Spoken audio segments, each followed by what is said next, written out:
Good morning everyone. আমি তোমাদের সুজন দা। আজকে চলে এসেছি আরেকটা নতুন চ্যাপ্টার নিয়ে। আমাদের প্রথম চ্যাপ্টার যেটা ছিল দ্বিঘাত সমীকরণ, সেটা কিন্তু কমপ্লিট হয়ে গেছে। আজ আমরা দ্বিতীয় চ্যাপ্টার যেটা আছে সরল সুদ কষা, সেটা কিন্তু আমরা শুরু করব। এবার এই চ্যাপ্টারটা সম্বন্ধে একটু বলে রাখি যে এই চ্যাপ্টার থেকে তোমাদের একটা বড় কোশ্চেন পাবে সেক্ষেত্রে। আর শর্ট কোশ্চেনের মধ্যে যে এমসিকিউ থাকে সেই এমসিকিউর মধ্যে 1 নাম্বার সেটা পাবে, প্লাস এখান থেকে 2 নাম্বারের শর্ট কোশ্চেনও পেতে পারো। ঠিক আছে? তাহলে টোটাল যদি আমি নাম্বার দেখি তাহলে কিন্তু আমাদের এখানে কত নাম্বার আছে, 8 নাম্বারের মতন পেয়ে যাবে। এটা ভ্যারি করবে, কিছুটা ভ্যারি করতে পারে, 2 নাম্বার না থাকতে পারে, 1 নাম্বার নাও থাকতে পারে, কিন্তু এরকম থাকে। এবং এই সরল সুদ চ্যাপ্টার সম্বন্ধে আরেকটা ইন্টারেস্টিং ব্যাপার হলো, এই চ্যাপ্টারটা তোমরা যখন পরবর্তীকালে চাকরির পরীক্ষাতে কোনো কিছু জায়গাতে অ্যাপিয়ার করতে হবে তখন কিন্তু এটা লাগবে। ঠিক আছে? তাই এই চ্যাপ্টারটা খুব ভালো করে শেখো। আর যদি ভিডিওগুলো ভালো লেগে থাকে তাহলে প্রত্যেকেই লাইক, কমেন্ট এবং শেয়ার অবশ্যই করবে। ঠিক আছে? চলো তাহলে শুরু করে দিই। তাহলে চ্যাপ্টারের নাম হচ্ছে সরল সুদ কষা। তাহলে ঘটনাটা কী ঘটেছে আগে সেটা বুঝে নাও। ঠিক আছে? একটা গল্পের মাধ্যমে বুঝি যে তোমরা প্রত্যেকে দেখা গেলো কেউ কন্যাশ্রী, কেউ পুত্রশ্রী, যাই হোক, যাই পেলে সেই টাকাটা তোমরা একটা টাকা ধরলাম আমি 10,000 টাকা কোথায় রাখলে, ব্যাংকে রেখে দিলে। তাহলে ব্যাংকে জমা করলে। ঠিক আছে? এবার এক বছর পর যখন তোমরা টাকাটা তুলতে গেলে তখন দেখলে যে তোমাদের টাকা হয়ে গেছে কত, 12,000 টাকা। তাহলে তুমি রেখেছিলে 10,000, 2,000 টাকা। এটা তো আর ব্যাংকের ম্যানেজার তো নিজের পকেট থেকে দেয়নি 2,000 টাকা এক্সট্রাটা। তাহলে এই 2,000 টাকাটা কে দিয়েছে? এই 2,000 টাকা দিয়েছে তোমাকে কে? ব্যাংক। কেন? এই 10,000 টাকা তুমি ব্যাংকে ধার দিয়েছিলে। ব্যাংক এইভাবে এটাকে দেখবে যে তুমি ব্যাংকে ধার দিয়েছিলে 10,000, এই কারণে সেই রূপে তোমাকে 2,000 টাকা এক্সট্রা দিল। তাহলে এই এক্সট্রা যে অ্যামাউন্টটা থাকবে সেই এক্সট্রা অ্যামাউন্টটাকেই আমরা বলবো কি? সুদ। তাহলে কোন জিনিসটা সুদ আমরা বুঝতে পারলাম। তুমি ধরো তোমার বন্ধুর কাছ থেকে 10,000 টাকা ধার নিলে, এবার বন্ধুকে যখন ফেরত দিচ্ছে তুমি বললে যে বন্ধু তুই বিপদের সময় আমাকে টাকা ধার দিয়েছিলি, তুই এক্সট্রা 50 টাকা নিয়ে নে। তাহলে এই 50 টাকাটাই হয়ে গেল আমার সুদ। তাহলে এক্সট্রা যে টাকাটা থাকবে সেটাই হবে আমাদের কি? সুদ। ঠিক আছে? বোঝাতে পারলাম জিনিসটা? তাহলে এবার এই চ্যাপ্টারে কয়েকটা জিনিস জেনে রাখা দরকার। প্রথম যে জিনিসটা আসবে সেটা হচ্ছে আসল। আসল, এটাকে অনেক সময় আমরা কি বলবো, মূলধনও বলে থাকবো। ঠিক আছে? কোনটা? তাহলে আসল বা মূলধন, এটাকে আমরা নর্মালি পি দিয়ে ডিনোট করি। P for principal. ঠিক আছে? তাহলে এই প্রিন্সিপালটা কোনটা? যে টাকাটা তুমি ধার দিচ্ছ কাউকে ধার দিচ্ছ, বা তুমি ব্যাংক তোমাকে ধার দিচ্ছে, অথবা তুমি ব্যাংকে জমা রাখলে, যাই হোক, মানে যেটা আমার মেন থাকবে টাকাটা, সেটাকে আমরা বলবো আসল বা মূলধন। সেকেন্ড পয়েন্ট হচ্ছে সুদ। তাহলে আমরা কি বললাম? ব্যাংক থেকে যদি ধার নেই তাহলে ব্যাংকে ফেরত দেওয়ার সময় যে এক্সট্রা টাকাটা দেবো সেটা, অথবা ব্যাংকে রাখলাম তাহলে যে এক্সট্রা টাকাটা আমরা পাবো সেটা। তাহলে সিম্পল কথা, এক্সট্রা যে অ্যামাউন্টটা বেঁচে থাকবে সেটাকে আমরা কি বলবো? সুদ। এটাকে আমরা নর্মালি কি বলি? আয় দিয়ে ডিনোট করি, মানে হচ্ছে ইন্টারেস্ট। ঠিক আছে? ইন্টারেস্ট আয় দিয়ে ডিনোট করা হয়। কী দিয়ে ডিনোট করছি ভালো করে কিন্তু লক্ষ্য রাখো। ঠিক আছে? থার্ড নাম্বার আমাদের আছে উত্তমবর্ণ। এগুলো দেখো, এগুলো জাস্ট জেনে রাখার জন্য, শর্ট কোশ্চেনে আসলেও আসতে পারে, নাও আসতে পারে। উত্তমবর্ণ মানে এটাকে ভালো করে বুঝে নাও। উত্তম, এখান থেকে কথাটা আসবে উত্তম। উত্তম মানে যে বড়, যে ভালো, সেই জিনিসটা। তাহলে যার কাছে বেশি টাকা আছে সেই তো ধার দেবে। তাহলে যে ধার দিচ্ছে সে হচ্ছে কে? উত্তমবর্ণ। তাহলে ধার দিচ্ছে। তাহলে ধরে নাও তোমার বন্ধু তোমার কাছ থেকে টাকা নিল, কথার কথা 100 টাকা তুমি ধার দিলে। কাকে দিলে? বন্ধুকে। তাহলে নিজে তুমি হয়ে গেলে কি? নিজে হয়ে গেলে উত্তমবর্ণ। ভালো কথা। তাহলে উত্তমের বিপরীত কি হয়? অধমবর্ণ। তার মানে কি? এটা অধম মানে নিচু বা যে গ্রহণ করছে, তাহলে গ্রহণ। তাহলে এটা উত্তমবর্ণ যদি আমার দাতা হয় তাহলে এটা কি হবে? গ্রহিতা। জিনিসটা বুঝতে পারলে? তাহলে এখানে তুমি 100 টাকা ধার দিয়েছিলে কাকে? তোমার বন্ধুকে। তাহলে এটা হয়ে গেল বন্ধু। তাহলে বন্ধু হয়ে গেলো কি? অধমবর্ণ। ঠিক আছে? তাহলে উত্তমবর্ণ কাকে বলে, অধমবর্ণ কাকে বলে, এই জিনিসটা জানা আছে।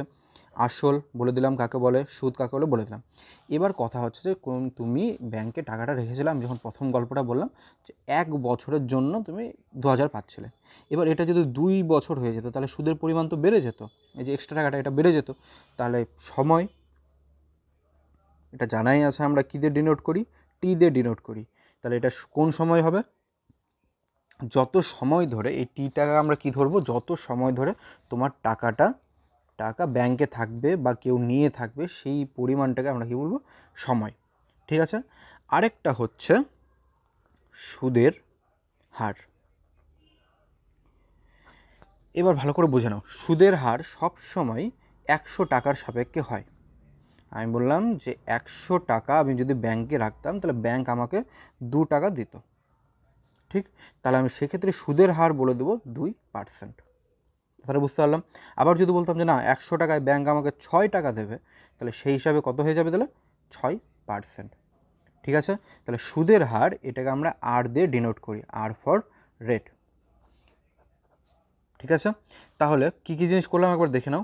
আসল, এটাকে পি বা প্রিন্সিপাল, সুদ আই ইন্টারেস্ট, সময় টি, সুদের হার আর। ঠিক আছে। প্রত্যেকটা ভালো করে বোঝানো, সময় যেটা আমরা বলছি টি, এটা কিন্তু বছরের সাপেক্ষে সবসময় ধরা হয়। এটা হচ্ছে বছর, 1 বছর, 2 বছর, 1.5 বছর, 1.5 বছর হলে সেটা বছরে কিন্তু কনভার্ট করতে হবে, সেটা আমরা পরে দেখব। এবার এটা যেটা আমরা বলেছি সুদের হার, সেটাও কিন্তু বার্ষিক হয়, মানে 1 বছরের সাপেক্ষে। মানে 1 বছর ধরে 100 টাকা যদি ব্যাংকে পড়ে থাকে তবে 2 টাকা ফেরত পাবে। তার মানে এটা কিসে হয় সুদের হার, সবসময় বার্ষিক। তাহলে একটাই ফর্মুলা আছে, I is equal to PRT by 100। এই একটা ফর্মুলাই তোমাদের লাগবে, এক্সট্রা কোনো ফর্মুলা জানার কিন্তু দরকার নেই।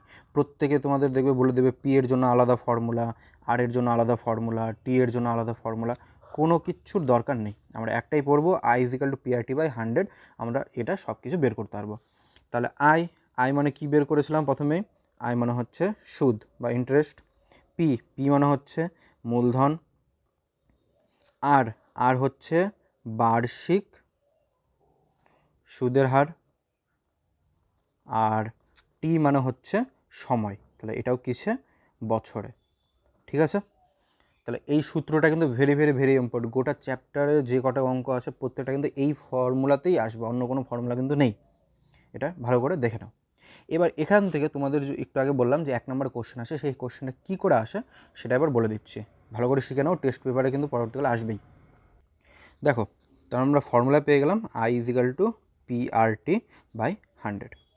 শর্ট কোশ্চেন এইভাবে আসে যে যখন, এরকম একটা কোশ্চেন লিখে দিচ্ছি, যখন সুদ ও আসল অপরিবর্তিত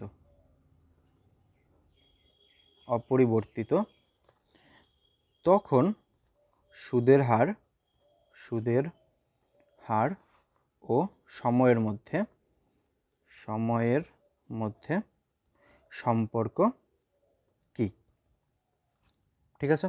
তাহলে এবার যদি ভেদের অঙ্ক আগে তোমরা করে থাকো বা যারা এখন 10-এ আসো, 10 কমপ্লিট করতে হচ্ছে, তারা খুব সহজেই জানবে যে এটা মানে কি আছে, আই প্রপোর্শনাল টু PRT, এইভাবে আছে প্রত্যেকটা। ঠিক আছে, এখান থেকে বের করা যাবে। এবার যাদের ভেদ আমার করা নেই, কারণ ভেদ আমাদের পরে আছে, তাহলে যাদের ভেদ নেই তাদের জন্য একটা সোজা নিয়ম বলে দিচ্ছি কি করব। দেখো, I is equal to PRT by 100 বলেছে, সুদ আর হচ্ছে আসল অপরিবর্তিত। কি আছে, সুদ মানে আই আর আসল পি, এই দুটো অপরিবর্তিত, মানে এই দুটো কোনো চেঞ্জ হবে না। তাহলে এই দুটোকে আমি উঠিয়ে দেবো। উঠিয়ে দেওয়ার মানে এখানে আমি 1 ধরে নেবো, তাহলে আয়ের বদলে 1 ধরলাম, পি আমি উঠিয়ে দিলাম, 100 উঠিয়ে দিলাম, তাহলে পড়ে থাকলো কি আর এবং টি। আগের চ্যাপ্টারে বলেছিলাম চলরাশি আর ধ্রুবক রাশি, তো এটা অপরিবর্তনীয় মানে কি, ধ্রুবক, তাহলে ধ্রুবকগুলো আমি উঠিয়ে দিচ্ছি। 100 ধ্রুবক উঠিয়ে দিলাম, আই আর পি দুটাকে সমান, মানে সমান বলতে অপরিবর্তনীয় বলেছে মানে ধ্রুবক, তাহলে এটাকে উঠিয়ে 1 লিখলাম। তাহলে এদিকে যদি আর রাখি তাহলে কি হবে, 1/t আর, তাহলে আর ইজ ইকাল টু 1/t হচ্ছে। তাহলে যখন কোনো একটা কিছু সমাধানের এই সাইডে 1/something হয়, তার মানে সেটা সবসময় কী হয়ে যাবে, ব্যস্ত সম্পর্ক। জিনিসটা বোঝাতে পারলাম? কি বললাম, যাদেরকে অপরিবর্তনীয় বলবে তাদেরকে উঠিয়ে দেবো। যদি আই এবং পি বলেছিল এখানে, তাহলে ওটা উঠিয়ে দিলাম, 1 করে দিলাম। তাহলে 1, এটা 1 হচ্ছে, 1 ইজ ইকাল টু R/T, তাহলে আর এর মান কত, 1/T। তাহলে সুদের হার এবং সময়ের মধ্যে কী সম্পর্ক, ব্যস্ত। এবার এটাকে যদি আমাদের বলতো যে আই এবং টি, মানে সুদ এবং সময় যদি অপরিবর্তনীয় হয়, তাহলে এই দুটাকে 1 ধরে নিতাম, পি এবং আর, তাহলে কী হয়ে যেত, এদের মধ্যে ব্যস্ত সম্পর্ক হয়ে যেত। তাহলে এখান থেকে তোমাদের কিন্তু 1 নম্বরে শর্ট কোশ্চেন আসবেই আসবে, সেটা টেস্ট পেপারে তোমরা পরবর্তীকালে পেয়ে যাবে। ঠিক আছে। তাহলে আরেকবার শুধু ফর্মুলাটা, I is equal to PRT by 100, এটা দেখে নাও, কারণ এরপরে সমস্ত অঙ্ক কিন্তু এই ফর্ম্যাটেই আসবে। ঠিক আছে। তাহলে এখন আমরা ডাইরেক্ট অঙ্কে চলে আসছি, কোষে দেখি 2। তাহলে আবার কিন্তু বলে দিচ্ছি, একটাই ফর্মুলা কিন্তু এখানে লিখে রাখছি, I = PRT/100। এই ফর্মুলা দিয়ে সমস্ত অঙ্ক বেরিয়ে যাবে। তাহলে চলো প্রথম অঙ্কটা দেখে নিই। বলেছে 2 বন্ধু একসঙ্গে একটি ছোট ব্যবসা চালাবার জন্য বার্ষিক 12% সরল সুদের হারে, তাহলে বার্ষিক, ঠিক আছে, আমি আগেও বলেছিলাম যে আর এবং টি সবসময় বছরে আসবে, তাহলে বার্ষিক এত % সরল সুদের হারে, তাহলে এটা কী পেলাম, আর একটি ব্যাংক থেকে 15,000 টাকা ধার নিল। ধার নেওয়া তার মানে কি হয়েছে, এটা পি বেরিয়ে গেল। 4 বছর পর টাকা ফেরত দেবে, তাহলে এটা কি হয়ে গেলো, এটা টি বেরিয়ে গেল। তাহলে আমার সবই তো বেরিয়ে গেল, পি আর টি সবই দিয়ে দিয়েছে। তাহলে কার মান চেয়েছে, বলেছে সুদ কত দিতে হবে সেটা বের করতে হবে। তাহলে চলো এটা অঙ্কটা করে দেখি। তাহলে 1 নাম্বার, এবার কিভাবে লিখতে হয় দেখে নাও। এখানে প্রদত্ত যেটা আমাদের আছে, দেওয়া আছে প্রদত্ত 15,000 টাকা ধার নিয়েছে পি, তার মানে এটা কি হয়ে গেল, তাহলে এটা হয়ে গেল মূলধন। তাহলে মূলধন পি = 15,000, তাহলে 15,000 টাকা। তারপরে দেখে নিচ্ছি কি আছে, 12%, তাহলে বার্ষিক সুদের হার, তাহলে এটা লিখবো আমরা বার্ষিক সুদের হার। তাহলে বার্ষিক সুদের হার কী দিয়ে লিখি আমরা, আর দিয়ে, কত, 12%। ভালো। তারপরে কি আছে, 4 বছর পর, 4 বছর মানে বছর, এটা সময়, তাহলে সময়কে আমরা কী দিয়ে ডিনোট করি, টি দিয়ে। তাহলে এটা কত আছে, 4 বছর। এবার আমরা কি জানি, এবার না জানলেও এটা লিখে নেবে, ঠিক আছে। আমরা জানি I = কি, PRT/100। তাহলে পি কত আছে, 15, এই যে এই মানটা বসিয়ে দেবো, 15,000, আর কত, আর 12, আর টি কত, 4/100। ভালো। তাহলে 0 আমি কেটে দিলাম। তাহলে এবার এটা গুণ করলে কত হবে, তাহলে এটা গুণ করলে আমার 7,200 টাকা, এত টাকা আমাকে কি ফেরত দিতে হবে, ঠিক আছে।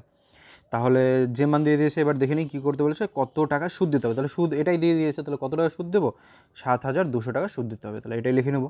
দেখো প্রথমটা আমি লিখে দিলাম, এইভাবে লিখতে হবে, এর পরেগুলো কিন্তু জাস্ট আমি বুঝিয়ে দেবো, ঠিক আছে।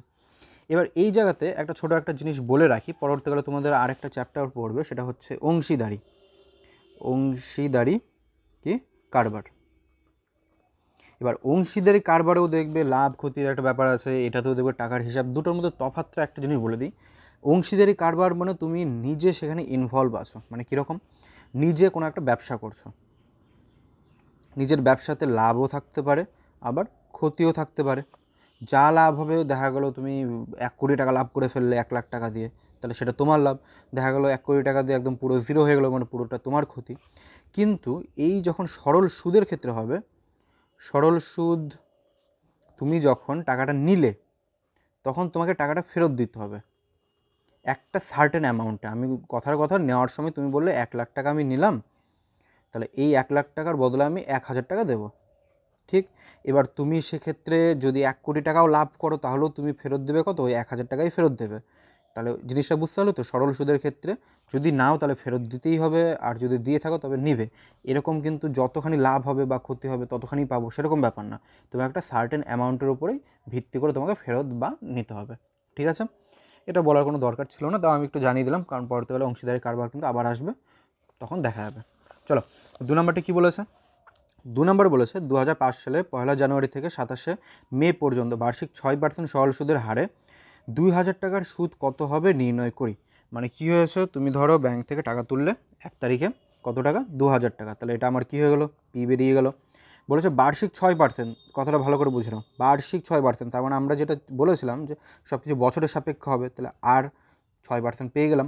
তুমি বললে যে ব্যাংকে 1 বছরের জন্য আমি নেব, কিন্তু কোনো কারণে দেখা গেলো তোমার 27 তারিখ মানে 26 তারিখেই তোমার লটারি লেগে গেলো 1 কোটি টাকার, তাহলে 2,000 টাকার কি ব্যাংকের দরকার আছে, নেই। তাহলে তুমি সেই ডেটে দিয়ে দিলে।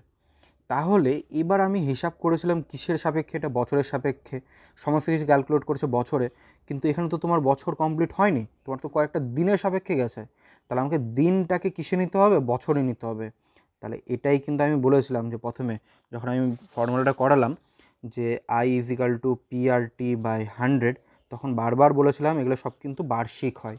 এখানে দেওয়া আছে কি দিনের সাপেক্ষে, তাহলে দিনটাকে বছরে কনভার্ট করব। তাহলে কি করে করবো একবার দেখে নিই। 2 নম্বরের ক্ষেত্রে বলে দিয়েছে মূলধন কত, 2,000 টাকা। এবার বার্ষিক সুদের হার তাহলে বার্ষিক সুদের হার, বার্ষিক সুদের হার যেটা আর সেটা কত পার্সেন্ট আছে, 6%। এবার সময়টা ভালো করে বুঝে নাও।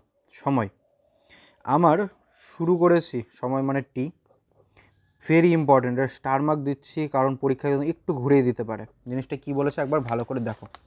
বলেছে 2005 সালের কি আছে, 1 জানুয়ারি থেকে 27 মে।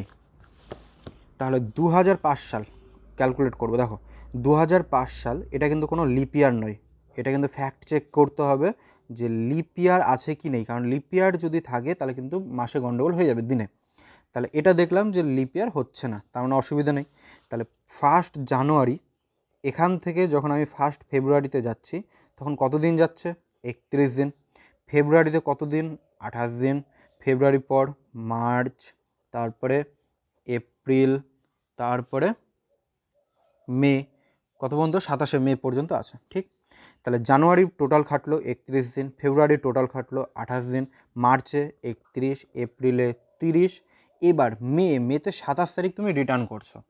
তুমি 27 তারিখ যদি দাও তাহলে 27 তারিখ কি টাকাটা খেটেছে, খাটেনি। তাহলে মে মাসে কদিন খাটলো টাকাটা খাটলো 26 দিন। তাহলে টোটাল এতটা দিন তোমার কি হয়েছে, টোটাল টাকাটা খেটেছে। তাহলে এতটা দিন মানে কত হয়ে যায়, 146 দিন। ভালো করে দেখে নাও। তাহলে কি বললাম, যে ডেটে তোমাকে টাকাটা ফেরত দিচ্ছে সেই ডেট কিন্তু আমি ক্যালকুলেট করবো না। মে মাসে 27 তারিখে টাকা ফেরত দিয়ে দিয়েছে, তাহলে খেটেছে কত দিন, 26 দিন, কারণ ওই ডেটে ফেরত দিয়ে দিয়েছে। এবার এত দিনটাকে আমি কি বলেছিলাম, এখানে যে ফর্মুলা আছে সেটা বছরের সাপেক্ষে। তাহলে দিনকে বছরে করতে গেলে কত দিয়ে ভাগ করতে হয়, 365 দিয়ে ভাগ করলেই হয়ে যায়। তাহলে এত বছর, তাহলে এটা আমার টি বেরিয়ে গেল। তাহলে ফর্মুলা কি জানা আছে, I is equal two PRT/100। P 2000, তাহলে 2000 বসালাম। আর কত, 6। টি কত, টি এই যে টোটালটা, তাহলে 146/365 বাই কত আছে, 100 আছে। তাহলে 0 0 কেটে দিলাম। তাহলে 20 গুণ 6 গুণ 146/365। তাহলে এখানে অ্যান্সারটা কত হয়ে যাবে, তাহলে অ্যান্সারটা হয়ে যাবে 48 টাকা। তাহলে কত টাকা আমাকে সুদ দিতে হবে, তাহলে 48 টাকা কিন্তু ব্যাংকে সুদ দিতে হবে। তাহলে দেখে নাও, তাহলে এটা কত হলো, 48 টাকা। তাহলে 1 আর 2 নম্বর কমপ্লিট হলো। এবার দেখে নাও, বলেছে 3 নাম্বার, বার্ষিক 8.1% সরল সুদে এত টাকার। তাহলে টাকা এটা পি পেয়ে গেছি, এত পার্সেন্ট সরল সুদ মানে এটা কত, এটা আর পেয়ে গেলাম। তারপরে বলে দিয়েছে 1 বছর 3 মাস। দেখো তাহলে টাইমটা আমার কিন্তু গন্ডগোল করে দিয়েছে, আমার বছরের সাপেক্ষে আনতে হয়, এটা 3 মাসের সাপেক্ষে আছে। এবার এখানে একটা টার্ম আছে স্ববৃদ্ধি মূল, এই কথাটা আগে বুঝে নিই, ঠিক আছে। কী জিনিসটা স্ববৃদ্ধি মূলটা, দেখো স্ববৃদ্ধি মূল যদি এটাকে ভাঙি, স মানে শহীদ, এটা জানা আছে, বাংলা যাদের যাদের একটু দুর্বল আছে টিচার খুঁজে নাও। শহীদ মানে বৃদ্ধি যোগ মূল মানে আসল যেটা, তাহলে কি হবে, বৃদ্ধির সহিত শহীদ আসল। তাহলে আসল আমাদের জানাই আছে, যেটা খাটছিল বা যেটা তুমি ধার দিয়েছিলে বা যেটা গ্রহণ করেছিলে সেটা আসল। বৃদ্ধি মানেই সুদ, সহিত মানে যোগফল। তাহলে স্ববৃদ্ধিমূল মানে কি, আসল যোগ সুদ। জিনিসটা বুঝতে পারলে।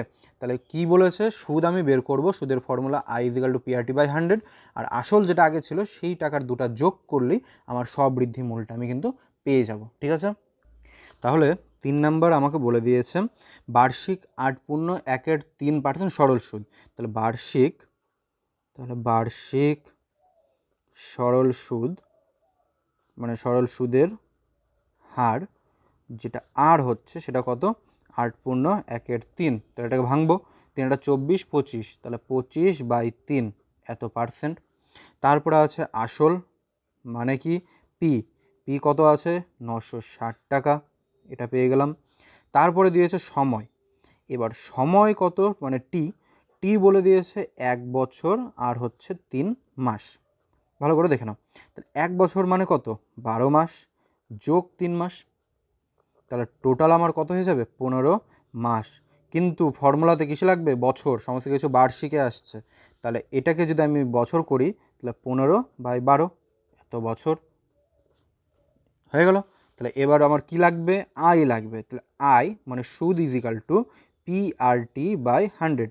আমরা আগে কি লিখবো, আমরা জানি, না জানলেও কিন্তু লিখতে হবে। এবার পি কত আছে 960 লিখলাম, আর কত 25/3, টি কত 15/12/100। তাহলে 960 গুণ 25 গুণ 15/100 গুণ 3 গুণ 12। তাহলে এটা যদি আমি কাটাকাটি করি তাহলে কত হবে আমার? তাহলে দেখে নাও, 25 দিয়ে যদি দিই তাহলে 4, 12 দিয়ে দিলে কত হয়ে যাবে 12, 8, 0, 4 দিয়ে দিলে 20, 3 দিয়ে দিলে 5, তাহলে 5 20 100। তাহলে এত টাকা আমার কি হচ্ছে? সুদ। আমার কোশ্চেনে কী চেয়েছে একবার দেখে নাও তো, স্ববৃদ্ধি মূল চেয়েছে। তাহলে কি হবে? অতএব স্ববৃদ্ধি মূল ইজিক্যাল টু আসল, পরে আগের পাতায় লিখলাম, তাহলে আসল মানে পি যোগ আই, তাহলে এটা পি যোগ আই মানে হচ্ছে 960 যোগ 100, তাহলে কত হবে 1060 টাকা। তাহলে 3 নম্বরটা বুঝতে পারলাম। নেক্সট কোশ্চেন 4 নাম্বার বলেছে যে উৎপলবাবু তার জমি চাষের জন্য সমবায় ব্যাংক থেকে বার্ষিক 6% সরল সুদের হারে 3200 টাকা 2 বছরের জন্য ধার নিলেন। তাহলে টাকা ধার নিলেন, তাহলে এটা হয়ে গেল আমার পি, জানা আছে। বার্ষিক সরল সুদের হার মানে আর দিয়ে দিয়েছে, 2 বছর মানে টাইম, এটা টি পেয়ে গেলাম। তাহলে সবই তো পেয়ে গেলাম। কি বলেছে এবার? বলেছে 2 বছর পর সুদে আসলে, সুদে আসলে মানে সুদ যোগ আসল দুটা। তাহলে আগে সুদ বের করতে হবে। সুদ মানে আই ইজিক্যাল টু কি PRT/100 জানা আছে। তাকে কত টাকা শোধ করতে হবে সেটা লিখি। তাহলে এবার লিখে নিই, পুরোটা দেখে নিই কী করে লিখবো। তাহলে 4 নম্বরের ক্ষেত্রে আমার আসল যেটা মূলধন, তাহলে মূলধন পি, পি কত আছে 3200 টাকা পেলাম।